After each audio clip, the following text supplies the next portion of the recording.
आप सभी को नमस्कार। बाराबंकी के बारे में जितना भी व्याख्यान किया जाए, जितनी भी जानकारी एकत्रित की जाए, वो कम पड़ जाएगी। अनेक ऐसे स्थल और महंत और ऐसे देव पुरुष रहे बाराबंकी से, जिनका नाता रहा, जिनकी तपस्या, पूजा और मानवता के प्रति किए गए दिव्य कार्यों को व्याख्यान करना आज के समय बहुत मुश्किल है, क्योंकि जानकार पुरानी पीढ़ी के लोग या कहें पूर्वज अब वो हमारे बीच नहीं है जिनको इस विषय में पूरी जानकारी थी। आप ये जो गोमती नदी देख रहे हैं, इसका इतिहास से बहुत ही पुराना नाता है। इसके प्रत्येक तट, इसके किनारे पर बहुत से तपस्वियों ने तपस्या की, देवताओं का यहाँ पर पूजन हुआ और वो प्रकट हुए, आशीर्वाद दिया, वरदान दिया। ऐसा ही हैदरगढ़ से सुबेहा की तरफ जाने वाले मार्ग पर आने वाला एक धाम है जो बाबा टीकारामन धाम है। आज हम वहाँ पहुँचे हैं। ये देख रहे हैं पूरा परिसर बहुत ही भव्य बना हुआ है। यहाँ बहुत विशाल मेला लगता है, प्रत्येक वर्ष लगता है, प्रत्येक मंगल को यहाँ भीड़ होती है। यहाँ बाबा टीकारामन के बारे में बहुत सी जानकारियाँ हैं, बहुत लोगों में आस्था है, लाखों लोग यहाँ दर्शन को आते हैं। बाबा टीकारामन का लगभग 300 वर्ष पुराना इतिहास माना जाता है। जिले के सबसे नामी गिरामी और जाने माने संतों महंतों में एक रहे, सिद्ध बाबा माने जाते हैं, सबसे ज़्यादा सिद्ध कहा जा सकता है इनको। और इनके शिष्य का बाहर अभी आपने देखा जो समाधि बनी थी, उसके बाद ये इनकी समाधि है।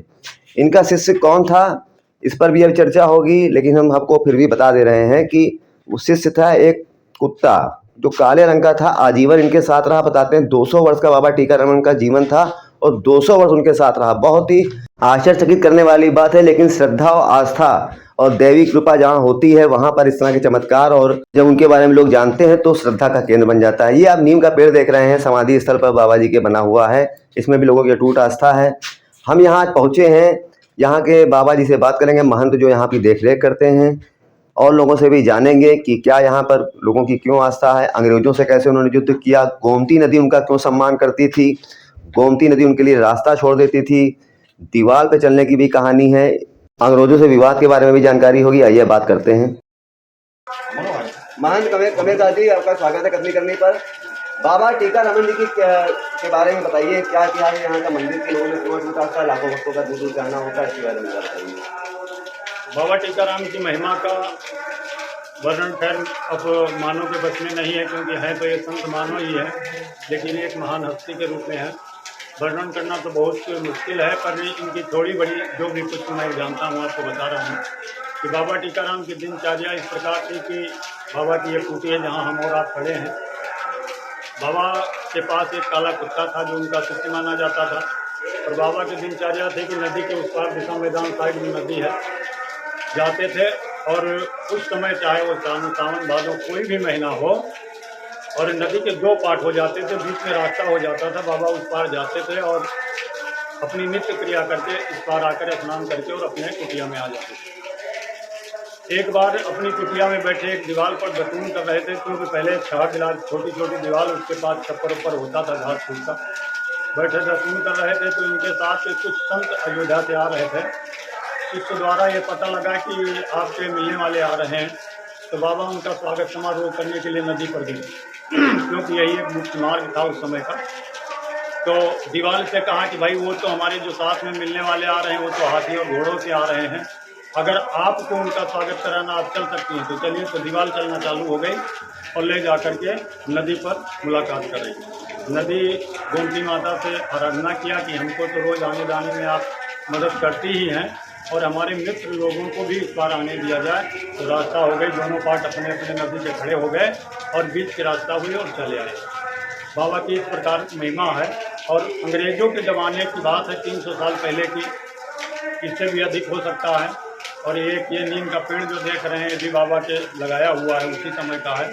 ये भी करीब 2-2.5-3 साल का पुराना है। पेड़ का क्या महत्व है?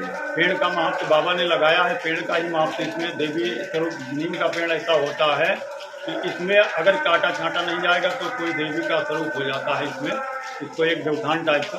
तो बाबा उसी हिसाब से लगा दिए, तो छाया भी और नीम का वो देवथान, शीतला माई भी कहा जाता है कि इसमें रहती है। बाबा फिर उसी समय सोच लिए कि अब हमको काफ़ी समय हो गया है। अंग्रेजों का क्या विवाद हुआ था? अंग्रेज़ों का एक बार इनको नमक के लिए, उस समय उन्हीं का राज चल रहा था, तो नमक के लिए बोले। तो नमक इनका बंद करा दिया। तो उसके बाद बाबा ने कहा 1 मिनट रुको, आप नमक नहीं देना चाहते हैं।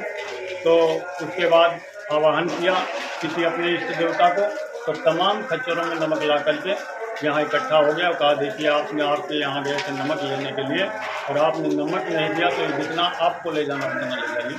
क्योंकि अंग्रेजी शासन में अंग्रेज़ियों की दुकान भी यहाँ थी, जो सरकारी दुकानें थी कि प्राइवेट कोई दुकान अपने हिंदुस्तान का नहीं कर रहा था उस समय की बात है। बाबा की इस प्रकार महिमा, जो भी आते हैं पहले और भी ये जो कुत्ता था इनका जो उनके साथ में रहा, उनके साथ पूरा जीवन रहा, 200 साल उनका जीवन था, उसका भी 200 साल, उस दोनों के साथ में यहाँ निधन हुआ है, समाधि भी इसके बारे में बताइए। बाबा इनकी देखिए निधन तो कोई का हुआ ही नहीं, जिंदा समाधि है दोनों। अच्छा। और यहाँ भी ज़मीन पटी साथ में, वहाँ भी ज़मीन पटी और दोनों समाधि एक साथ हुई।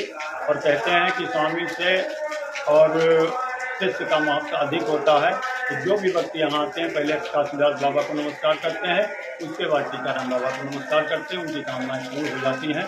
और इसी प्रकार बाबा की महिमा है जो लाखों लोगों की श्रद्धा को पूर्ण करती है। बहुत बहुत धन्यवाद आपका। तो देखा आपने, लाखों लोगों की यहाँ पर बाबा टीकाराम में आस्था है, और क्यों आस्था है, और इस तरह के कई चमत्कार उनसे जुड़े हुए हैं। पूरी व्याख्या इसकी नहीं की सकती, यहाँ पर आने पर ही लोगों को पता चलेगा कि क्या क्या उनके चमत्कार हैं, क्या लोगों में आस्था है। वैसे बहुत लोग यहाँ पर आते हैं, इस हिसाब से अपनी वाणी को विराम देता हूँ। नमस्कार।